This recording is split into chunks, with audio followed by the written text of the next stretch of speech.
தமிழ் அரசு ஒளிவினர்களுக்கு வணக்கம். எல்லோருமே மற்ற தமிழ் தேசியவாதிகளோட கலந்துரையாடி காமெடி போடுங்கன்னு சொன்னீங்க. ஆனால் அதுக்கெல்லாம் நேரம் அமைகிறதுக்கு கொஞ்சம் தாமதமாகும். இருந்தாலும் என்னோடு எப்போதும் இருக்கக்கூடிய என்னுடைய அண்ணன், அவர் தமிழ் தேசியவாதி தான். அதனால் அவருடைய கலந்துரையாடி ஒரு காமெடியை போடலாம்னு அவருடைய இணைந்திருக்கிறார். ஸோ அண்ணன் ஐ வளைவடி மகிழன் அவர்கள் இப்போது நெற்றிக்கணை திறந்து நெற்றிக்கண் மகிழனாக மாறி இருக்கிறார். அவருடைய இணைந்து நிறைய பேசுறதுக்கு வாங்க பேசலாம். வணக்கம். ஆனால் இப்போ பீகாரில் அந்த சிறப்பு வாக்காளர் பட்டியல் திருத்தம் அப்படின்னு சொல்லிட்டு ஒன்று ஆரம்பிச்சிருக்காங்க. ஸ்பெஷல் இன்டென்சிவ் ரிவிஷன்னு. சரி, பீகார் தேர்தல்கள் அங்கேயோட நின்றோம், நம்மளை எதுவும் அஃபெக்ட் பண்ணாதுன்னு பார்த்தா ஆட்டை கடிச்சு மாட்டை கடிச்சு கடைசி நம்மையும் கடிக்குன்ற மாதிரியான பிரச்சனைகள் நாடாளுமன்றத்தில் அம்மையார் கனிமொழி தொட்டு பலரும் பேசியிருக்கிறாங்க. ஸோ உங்களுடைய கருத்து என்ன? முதல்ல இந்த ஸ்பெஷல் இன்டென்சிவ் ரிவிஷன் எப்படி பார்க்குறீங்க? இது ஆச்சரியப்படுறதுக்கு இல்லை. அவங்களுடைய தத்துவ ஆசான், பாஜகவோட இந்துத்துவவாதிகளோட தத்துவ ஆசான் குருஜி கோல்வால்கர் என்ன சொன்னாரோ அதைத்தான் இவங்க நடைமுறைப்படுத்திக்கிட்டு இருக்கிறாங்க. இரண்டாம் உலக போருக்கு முன்பு ஹிட்லர் தலைமையிலான நாஜிக்கள் ஜெர்மனியில் ஆட்சியை கைப்பற்றியவுடன் முதல்ல அவங்க செஞ்ச வேலை யூதர்களுக்கான வாக்குரிமையை பறிச்சது. யூதர்கள் ஜெர்மனியோட அரசியல்ல தலையிடக்கூடாது அப்படின்னு அவங்களுடைய அரசியல் உரிமைகளை மொத்தமா பறிச்சுட்டாங்க. இப்ப அதே வேலையத்தான் கொஞ்சம் கொஞ்சமா பாஜகவும் செய்ய ஆரம்பிச்சிருக்கு.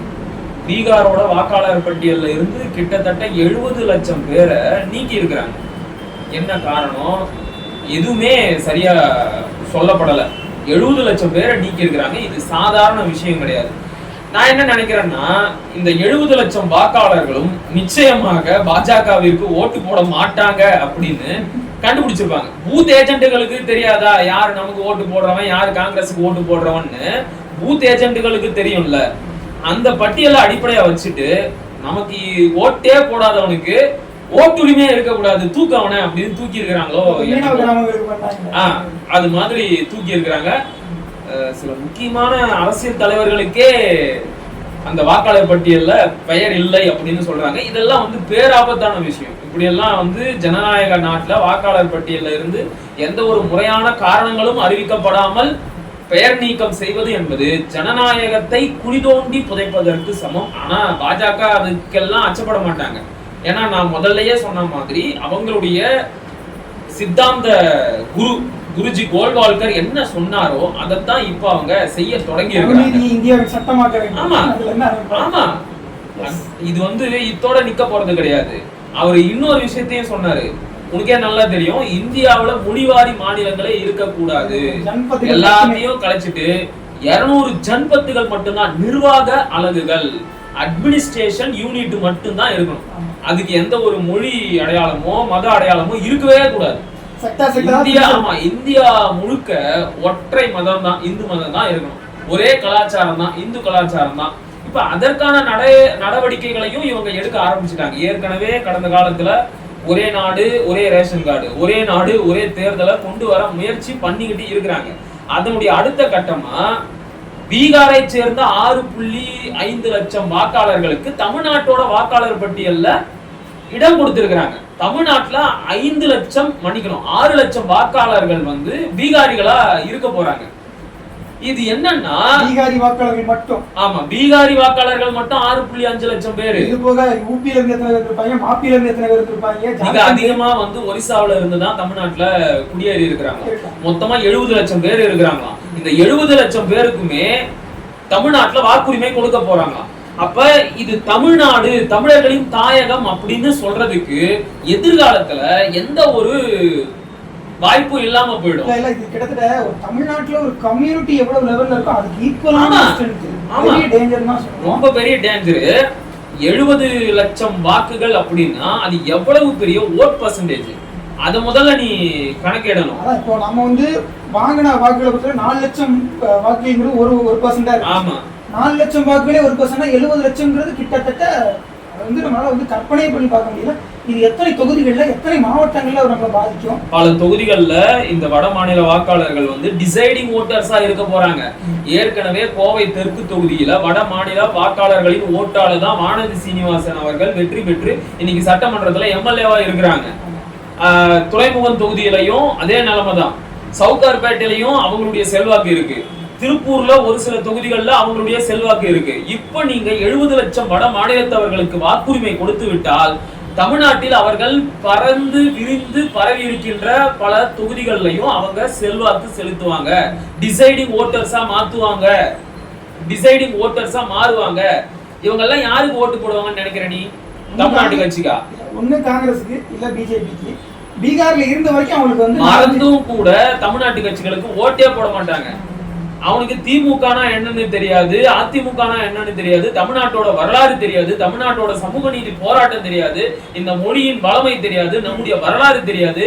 நாம பாஜகவை உள்ள விடாம எப்படியெல்லாம் போராடிக்கிட்டு இருக்கிறோம், இந்திய எப்படியெல்லாம் உயிரை கொடுத்து எதிர்த்துக்கிட்டு இருக்கிறோம், எதுவுமே தெரியாது.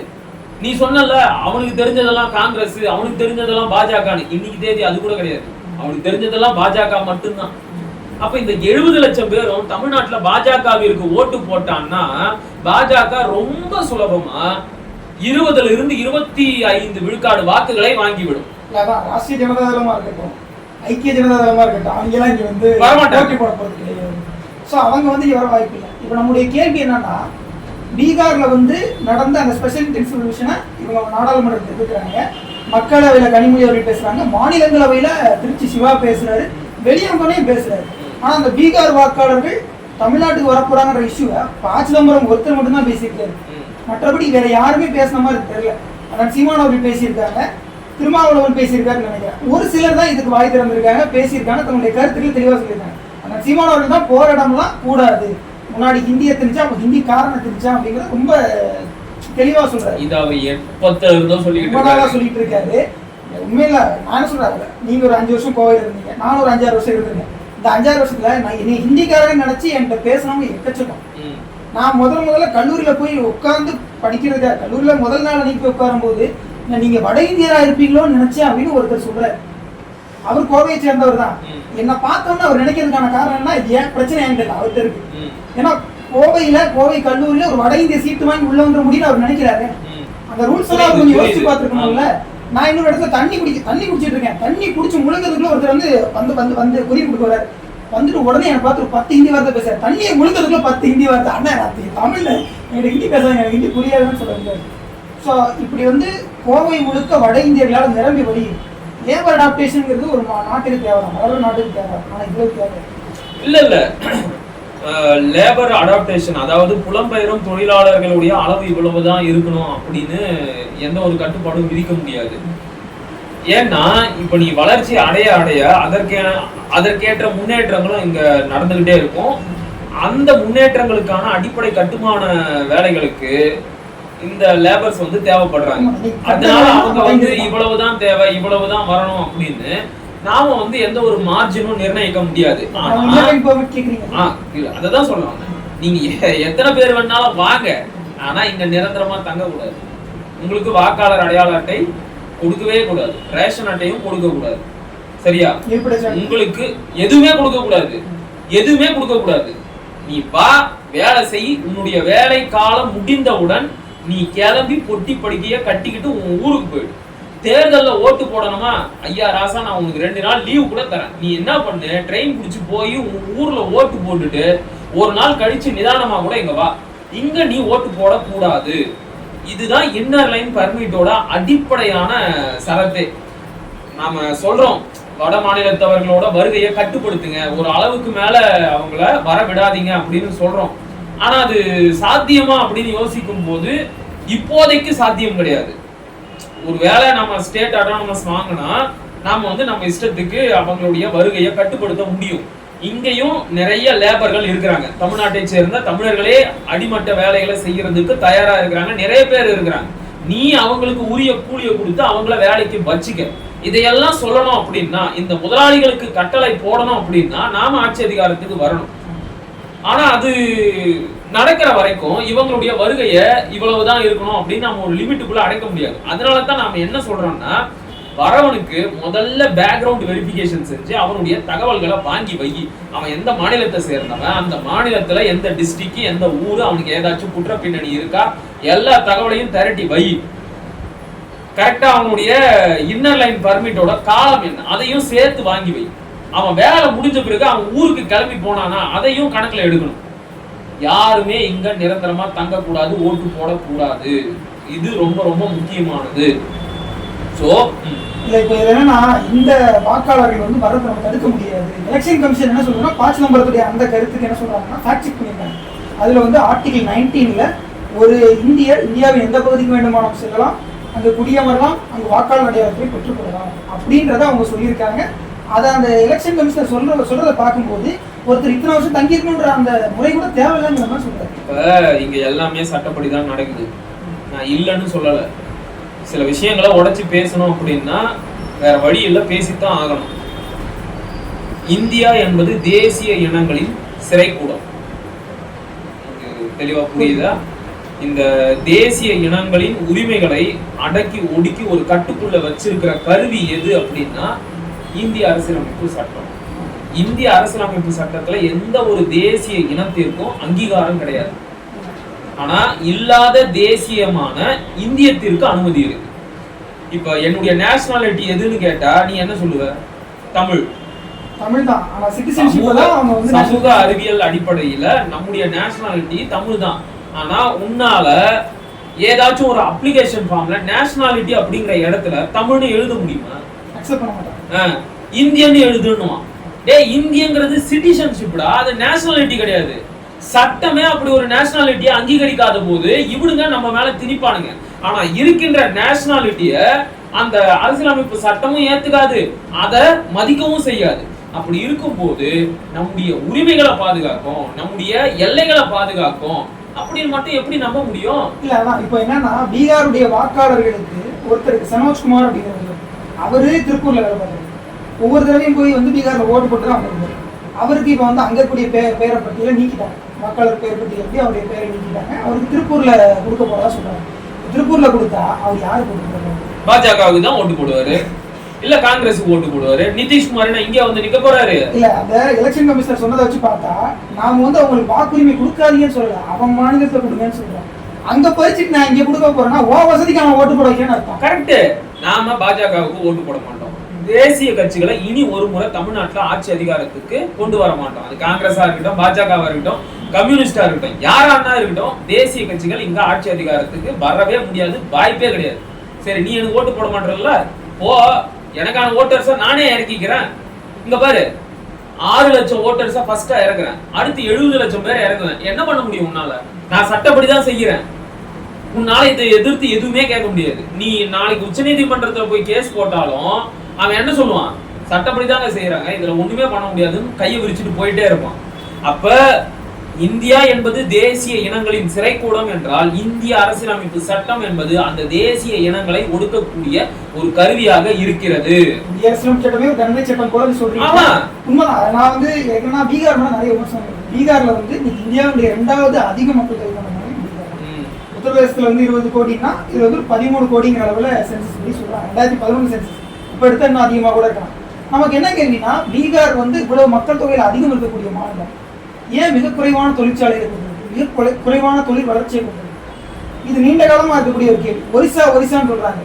இந்தியாவிலே மொழிவழி மாநிலத்துக்காக போராடிய முதல் மாநிலம் ஒரிசா. ஆனா அந்த இடத்துல இருந்து இவ்வளவு பேர் மைக்ரேட் ஆகி வரதை பார்த்தா நீங்க உங்க மாநிலத்தை வளர்க்கறதுக்கு இவ்வளவு பேர் இந்த கேள்வி வருது. இப்ப நம்ம இங்க இருந்து வந்து குட் கண்ட்ரிஸ்க்கு போறோம், ஆனா நமக்கு வந்து லிமிட்டட் ஒர்க் பர்மிட், கரெக்ட், மிக குறைவான வரைமுறைப்படுத்தப்பட்ட ஒர்க் பர்மிட். ஏன் கல்ஃப் கண்ட்ரிக்கு போயிட்ட? இந்தியாவிலேயே வடகிழக்கு மாநிலங்கள்ல இந்த இன்னர் லைன் பர்மிட் அது நமக்கும் வேணும். இங்க நாம நம்முடைய தாய் நிலத்தை பாதுகாக்காமல் விட்டு விட்டால் நாளை தமிழர்களும் அகதிகளாக்கப்படுவார்கள். மேகாலயா மாதிரியான மணிப்பூர் மாதிரியான மாநிலங்கள் இந்த பிரச்சனைகள்லாம் இருந்துச்சு. இப்ப நமக்கு என்ன கேள்வினா அஸ்ஸாம்ல வந்துட்டு வங்க அகதிகள் வந்த போது அவங்க என்ன பண்ணாங்க? எவ்வளவு தெளிவா போராடி அஸ்ஸாம் ஸ்டூடெண்ட்ஸ் யூனியன் வந்து அவங்களை வந்து வெளியேற்றதுக்கான முயற்சியில ஈடுபட்டாங்க. அது எவ்வளவு பேரை கணக்கெடுத்து வெளியேற்றினாங்கன்றது வரைக்கும் இருக்கு. அதுதான் இவங்க சிஏ கொண்டு வந்து இந்து வாக்காளர்கள் நம்ம வாக்காளர்களா மாத்திக்கலாம், இந்து மக்களை தங்களுடைய வாக்காளர்களா மாத்திக்கலாம் பிஜேபி வந்து அந்த சட்டத்தை கொண்டு முயற்சி பண்றாங்க. இப்ப நம்முடைய கேள்வி என்னன்னா பீகாருடைய வளர்ச்சியை கவனம் செலுத்தாங்க, அந்த மக்கள் திரும்பவும் அவங்க மாநிலத்திலேயே வேலை செய்ய வைக்க வேலை வாய்ப்பு கிடைச்சு மற்ற மாநிலங்களுக்கு போகாத நிலைமை உருவாக்காம இன்டர்னல் மைக்ரேட் ஆனவங்களுக்கு இன்டர்னல் மைக்ரேட் ஆன மாநிலங்களே குடியுரிமை கொடுக்குறதோ வாக்காளர் உரிமை கொடுக்குறதோ எப்படி செய்யணும்? இந்த கேள்வி எனக்கு ரொம்ப நாளா இருக்கு. பீகாருக்கு நீங்க அதிகப்படியான மக்கள் தொகை இருக்கு, அதிகப்படியான நிதியெல்லாம் கொடுக்குறீங்க. ஐயா மணியரசன் வந்து இன்னொரு விஷயத்தையும் சுட்டி காட்டுவாரு. வட மாநிலத்திலிருந்து தமிழ்நாட்டிற்கு வருகின்ற படித்தவர்களாகட்டும் படிக்காதவர்களாகட்டும் அவங்களுடைய மூளையில ஒரு ஆதிக்க எண்ணத்தோட தான் வராங்க. நான் வந்து இந்தியன் கிடையாது, ஹிந்தியன். ஹிந்தி தான் இந்தியாவோட ராஷ்டிர பாஷா. கேளு, ஹிந்தி தான் இந்தியாவோட தேசிய மொழி. எனவே இது எங்க நாடு, நாங்க தான் இங்க அதிகமா இருக்கிறோம் அப்படிங்கிற அந்த ஆதிக்க மனநிலையோட தான் அவன் இங்க வரான். அப்படிப்பட்ட ஆதிக்க மனநிலை கொண்டவனுக்கு நீ இங்க வாக்குரிமை கொடுத்தன்னா இந்தியை எதிர்க்கிற எனக்கு ஓட்டு போடுவானா, இந்திய கொண்டு வரணும்னு முயற்சி பண்ற பாஜகவுக்கு ஓட்டு போடுவானா? இப்ப அதான் நம்ம திரும்ப கேட்க வேண்டியதா இருக்கு. தமிழ்நாட்டுடைய எல்லைகளை பாதுகாக்கிறதுக்கு தமிழ் தலைவர்கள் அவ்வளவு பேர் போறாங்க. தமிழரசு வாரம் கொண்டாடி தமிழ் பெயர் வைக்கணும்னு ஐயா மாப்போசி போராட்டம் பண்ணாரு. இவ்வளவு வரலாறுகளும் அவனுக்கு எப்போ புரிய வைக்கிறது? அவன் எப்படி அவன் ஏன்டா உன் வரலாறு படிக்க போறான்? அதுக்கு வாய்ப்பு இல்லை, அதுக்கு வாய்ப்பே கிடையாது. அவனோட வரலாறை தான் படிப்பான். புரியுதா உனக்கு? அவனுக்கு வந்து இந்த வரலாறு, நம்முடைய பண்பாடு, கலாச்சாரம், மொழி எதுவுமே கணக்கு கிடையாது. அவனுக்கு ஓட்டுரிமை கிடைச்சிருச்சு இல்ல, அழகா ஓட்டு போடுவான் பாஜகவுக்கு. இப்ப அதுதான் நம்முடைய கேள்வி. பீகாரை பொறுத்தவரை பீகார் இன்னும் மோசமான நிலைமையில தான் இருக்கு. அவங்களோட பொருளாதாரம் வந்து இன்னும் லோல தான் இருக்கு. RS நீலகண்டன் ஒருத்தர் சவுத் விசஸ் நார்த்னு ஒரு புத்தகம் எழுதினாரு. அதுல அவர் வந்து கேட்கறது என்னன்னா, ஏன் பீகார்ல தொழிற்சாலைகள் ரொம்ப குறைவா இருக்கிற கேள்வி யாருமே கேட்க மாட்டேங்குது. பீகாரிகள் அங்க அடிச்சிட்டாங்க இங்க அடிச்சிட்டாங்கன்னு சொல்றீங்களா? குஜராத்ல போய் பீகாரிகள் அடி வாங்கிட்டு வந்த கதை இருக்கா இல்லையா? எல்லா மாநிலங்களையும் அடி வாங்கிருக்காங்க இல்லையா? முக்கியமான காரணம் என்னன்னா, பீகார் வந்து 4 பக்கமும் நிலங்களால் சூழப்பட்ட ஒரு மாநிலம். இப்போ ஒரு பெரு நிறுவனத்தோட நோக்கம் என்னன்னா, அவன் உற்பத்தி பண்ற பொருளை உடனடியா சந்தைக்கு கொண்டு வந்துடணும் அப்படின்னு பார்ப்போம். சந்தைக்கு கொண்டு வரணும் அப்படின்னா அதுக்கு மிக முக்கிய தேவை டிரான்ஸ்போர்டேஷன். அது வந்து கப்பலா இருக்கலாம், வானூர்தியா இருக்கலாம். ஆனா இங்க வந்து பாத்தீங்கன்னா பெரும் அளவிற்கு உற்பத்தி செய்யக்கூடிய பொருட்களை கண்டெய்னர்ல ஏற்றி உடனடியா உலக சந்தைக்கு அனுப்பக்கூடிய அளவிற்கான துறைமுக வசதி அங்க கிடையாது. நீ துறைமுகத்துக்கு உன் மாநிலத்துல உற்பத்தி செய்யப்பட்ட பொருட்களை கொண்டு வரணும் அப்படின்னாலே 3-4 ஸ்டேட்டை தாண்டி தான் வரணும். அதுக்காக செலவை பார்த்துக்கிட்டு தான் அங்க எந்த ஒரு பெரு நிறுவனங்களும் போகல. அதனால தான் பீகார் இன்னும் பின்தங்கிய மாநிலமா இருக்கு. ஹார்பர் இருக்கா இல்லையா? அதான் அந்த மேட்டர். இப்ப நமக்கு எத்தனை ஹார்பர் இருக்கு? அவங்களும் அங்க இருந்து வர்றாங்க, ஆனா அங்க இருந்து வரவங்க எண்ணிக்கை குறையுது. அந்த மாதிரியான விஷயங்கள்ல அவங்க கொலாபரேட் பண்ணி தான் பண்ணணும். மற்ற மாநிலங்களுடைய ஆதரவோட தான் இந்த ஒரு மாநிலம் முன்னேற முடியும். இப்போ பாம்பே ஸ்டாக் எக்ஸ்சேஞ்சில் 66 லட்சம் ரெஜிஸ்டர்டு இன்வெஸ்டர்ஸ் இருக்காங்க. 66 லட்சம் கம்பெனிஸ் ரெஜிஸ்டர் ஆயிருக்கு. ஆனா ஒரு கம்பெனி கூட பீகார்ல இருந்து வரல. ஏன் ஒரு மேனுஃபேக்சரிங் யூனிட் கூட பீகார்ல இல்ல? அதான் சொல்றேன். இப்ப மக்கள் தொகையில டிரான்ஸ்போர்ட்டையோ நீங்க துறைமுகத்தையோ வச்சு காரணம் காட்டி பீகாரினுடைய அந்த வறுமையை நீங்க சொல்லவே முடியாது. நான் இன்னொரு விஷயத்தையும் சொல்றேன். அவங்க ஒரு பக்கம் மக்கள் தொகையில அதிகமா இருக்கிறாங்க, இன்னொரு பக்கம் அந்த மக்கள் தொகையோட தேவையை பூர்த்தி செய்யற அளவுக்கு பொருளாதார வலிமை அந்த மாநிலத்துல இல்ல, சுத்தமா இல்ல. உருவாக்குறதுக்கான முயற்சியும் செய்யல. யாரு அங்க ஆட்சியில இருந்தாலும் அந்த முயற்சியை மட்டும் அவங்க செய்யல. அப்ப பிரிங்கி வழியில இந்த பீகாரிகளை எங்கேயாச்சும் கொண்டு போய் சொருகணும்ல, அதுக்கு ஏமாந்தவன் எங்கடா இருக்கிறான்னு பார்த்து இப்ப தமிழ்நாட்டுல கொண்டு வந்து சேர்த்து வச்சிருக்கிறாங்க. சரி, நீ தான் அங்க வேலை செய்யறல்ல, இத்தனை நாள் வேலை செஞ்ச அந்த மாநிலம் உனக்கு பழகி இருக்கும்ல, நான் என்ன பண்றேன், இந்த மாநிலத்துல இருந்து உன்னுடைய வாக்குரிமையை எடுத்துறேன், அந்த மாநிலத்துல கொடுத்துறேன், நீ என்ன பண்ணு, அங்க எனக்கு ஓட்டு போட்டு. மகாராஷ்டிரா விட்டுருவானா, ஆந்திரா விடுவானா, அதெல்லாம் எனக்கு தெரியாது. தமிழை நீ விட்டுறல்ல, நீ ஏமாந்து போயிருக்கிறல்ல. வெஸ்ட் பெங்காலுக்கு போனாலே ஏன்பா அவங்களுக்கு எல்லாம் இன உணர்வு இருக்குப்பா, உனக்கு என்னப்பா இருக்கு? அஸ்ஸாமுக்கு போனா என்ன நடக்கிறது அவங்களுக்கு திருப்பி பாரு. எனக்கு அஸ்ஸாமு கதை, கர்நாடகா கதை, கேரளா கதை, இந்த ஆந்திரா கதை எல்லாம் தேவையில்லை.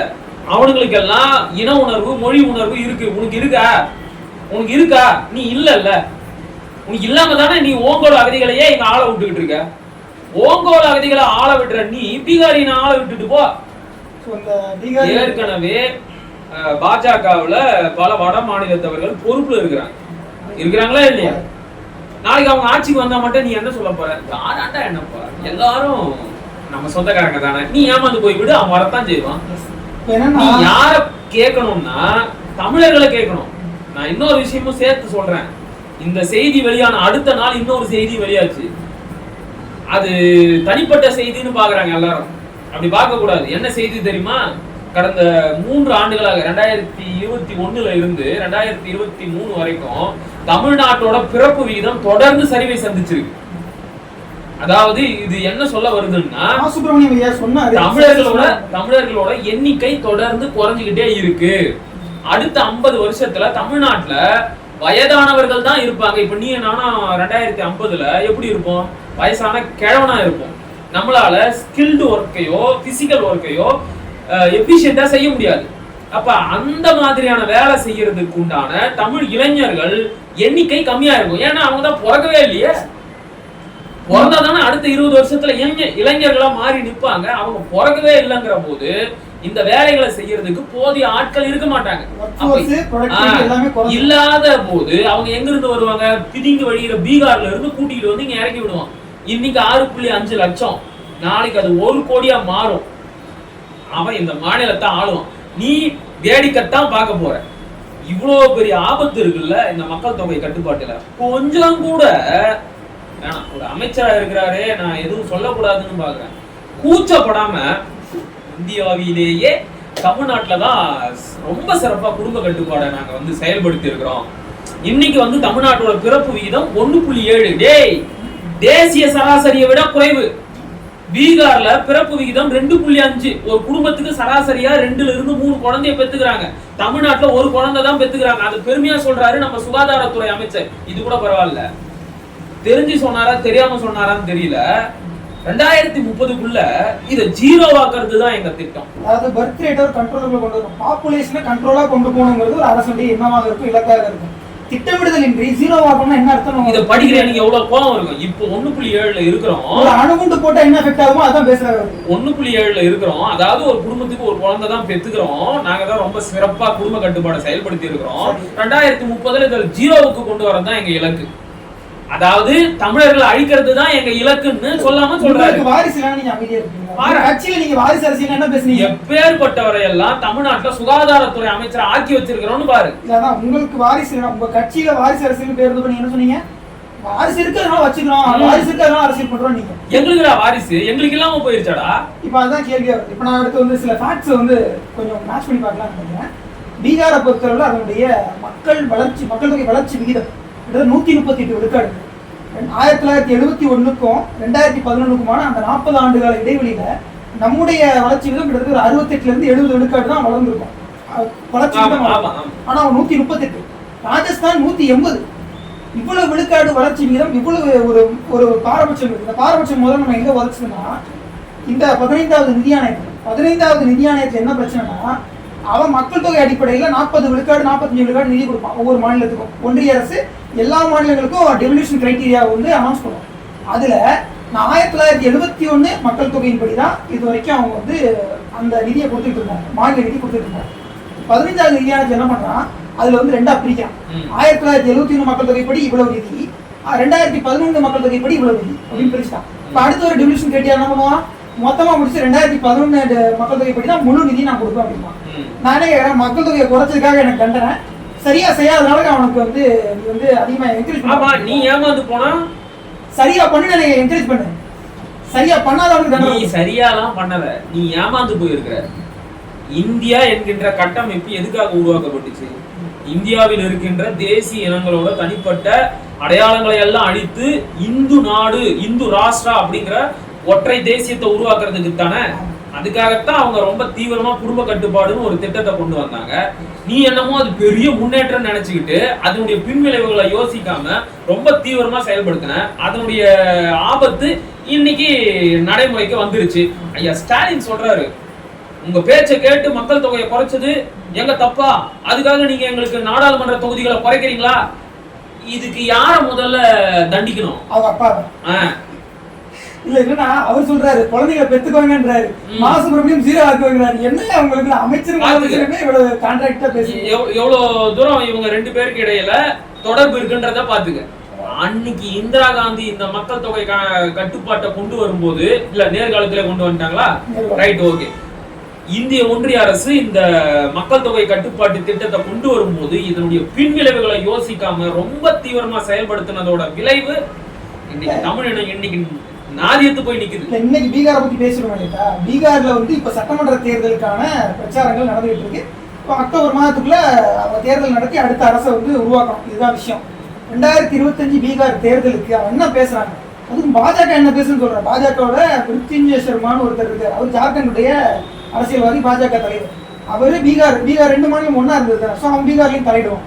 அங்க உபேந்திர குஷ்வாகான்னு ஒரு மாநில உறுப்பினர் இருக்காரு. அந்த உறுப்பினர் இவங்க என்ன பேசுறாங்க, பீகாரினுடைய டீலிமிட்டேஷன், தொகுதி மறுவரையை உடனடியா பண்ணணும். தொகுதி மறுவரையை உடனடியா பண்ணாதான் பீகாருக்கு கிடைக்க வேண்டிய நியாயமான அந்த கூடுதல் தொகுதி கிடைக்கும். இங்க என்ன சொல்லிட்டு போற அமித்ஷா, அதெல்லாம் பண்ண மாட்டோம் அப்படிலாம் இந்த பாதிப்பு ஏற்படாதுன்னு சொல்லிட்டு போறாரு. அங்க பாஜக என்ன பேசுது, பாஜகவே பேசுது. அங்க உள்ள மாநில மக்கள் கோரிக்கை வச்சா பரவாயில்ல, பாஜக பேசுது. பீகாருடைய பாஜக என்ன சொல்லுது, உடனடியாக எங்களுக்கு கூடுதல் தொகுதிகளை அதிகரிச்சு கொடுங்க, எங்களுடைய ரெப்ரசன்டேஷன் அதிகமாகும் பேசுறான். இந்த பீகாரை எங்க மாநிலத்தை கொண்டு விடுறீங்களா, அவன் நல்லது நாங்க எப்படி நம்புறது? அவன் மாநிலத்துக்கு அதிகமாகும், மற்ற மாநில மக்கள் எக்கடி எட்டு போனா பரவாயில்ல அவன் நினைக்கும் போது நாங்க எதுக்கு அவனுக்கு மனிதாபிமானம் காட்டணும்? மனிதாபிமானம்ங்கிற பேர் தலைநகரத்துக்கு வச்சுக்க முடியுமா? மனிதாபிமானம்ங்கிற பேர் உங்க வீட்டுல இடம் கொடுப்பீங்க, யாருக்கும் கொடுக்க மாட்டீங்க, வீட்டு வாசல இருந்து நிப்பாட்டுவீங்க. மனிதாபிமானம்ங்கிற பேர்ல ஒரு அளவு தான், அதை தாண்டி யாரும் இடம் கொடுக்க முடியாது. அதனால பீகாரிகளுக்கு வேலை கேட்டு வந்தாங்க, வேலை கொடுத்தாங்க. வீட்டை கேட்டு வந்தா யாரும் வீடு கொடுக்க மாட்டாங்க. அதுதான் நிலைமை. ஸோ இந்த ஸ்பெஷல் இன்டென்சிவ் விஷன் இதனுடைய முடிவாக நீங்க என்ன நினைக்கிறீங்க? பேர் ஆபத்து. இப்பவே சுதாரிச்சுக்கிட்டு இதை எதிர்த்து தடுத்து நிறுத்தல அப்படின்னா சும்மா ஒரு கற்பனை செஞ்சு பாருங்க, 2050 இது தமிழ்நாடா இருக்காது, வேற ஏதாச்சும் பேரை மாத்தி இருப்பாங்க. சரியா? 100% 50 பீகாரிகளாகவோ ராஜஸ்தானை சேர்ந்தவர்களாகவோ வட மாநிலத்தவர்களாகவோ தான் இருப்பாங்க. மீதி 50% வேணும்னா தமிழர்கள் இருந்தா இருக்கலாம். புரியுதா? ஏன்னா தமிழ்நாடே ஒட்டு மொத்தமா கலப்பின மண்டலமாக மாறி எல்லாமே மொத்தமா முடிஞ்சு போயிடும். சரியா? நீ என்ன பண்ண, யாதும் ஊரே யாவரும் கேளீர் அப்படின்னு பெருமை பேசிக்கிட்டு வந்தவனுக்கெல்லாம் நாட்டை திறந்து விடு, விளங்கிடும். ஸோ இந்த பீகாரினுடைய வாக்காளர்கள் தமிழ்நாட்டின் வாக்காளர்களாகவே கூடாது அப்படிங்கிறதையும், இது எதிர்காலத்தில் எவ்வளவு பெரிய அபாயத்தை உண்டு செய்யும், நம்முடைய தாயகம் பறிபோகிவிடும். நான் இன்னொரு அபாயத்தையும் சேர்த்து சொல்றேன். இந்த அபாயம் ஒருவேளை நம்ம மக்களுக்கு புரிய வந்துருச்சுன்னா, ஓட்டுரிமை கொடுத்த பிறகு பீகாரிகள் ஓட்டு போட வந்தாங்கன்னு வச்சுக்க, கலவரம் வெடி. நீ யாரா என் ஊர்ல வந்து ஓட்டு போடுற, நீ யாருக்கு ஓட்டு போடுன்னு எனக்கு தெரியாதா? இந்த சண்டை வருமா வராதா? அப்படி வந்தாதான் திருந்துவீங்கன்னா, உண்மையை சொல்லணும்னா இந்த மாதிரியான பிரச்சனைகளை தவிர்ப்பதற்கு முதல்லயே இதை வந்து ஆரம்பத்திலே தடுத்து நிறுத்த நல்லது. ஏன்னா இதுக்கு முன்னாடி இருந்த தேசிய கட்சிகளான காங்கிரஸ், சிபிஎம், சிபிஐ, பாஜக எதுவுமே இதை பத்தி எதிர்த்து பேசல. இப்ப சிபிஐ கொஞ்சம் வாயை திறந்திருக்கு, சிபிஎம் கொஞ்சம் வாயை திறந்திருக்கு. மற்றபடி யாரும் தமிழ் தேசிய இனத்தினுடைய தேசிய உரிமையை மதிப்பதாக இல்லை. அதனால தமிழக மக்கள் இப்போதாவது உணர்ந்து திமுக கட்சிகளை தவிர்த்து விட்டு தமிழ் தேசியத்தினுடைய அருமையை புரிந்து கொண்டு தமிழ் தேசியம் பண்ணப்படுமாறு இந்த காணொலி. தமிழ் தேசியம் ஒன்றுதான் தமிழ்நாட்டை காப்பாற்றும். ஆமா, மீண்டும் ஒரு காணொலி சந்திப்போம்.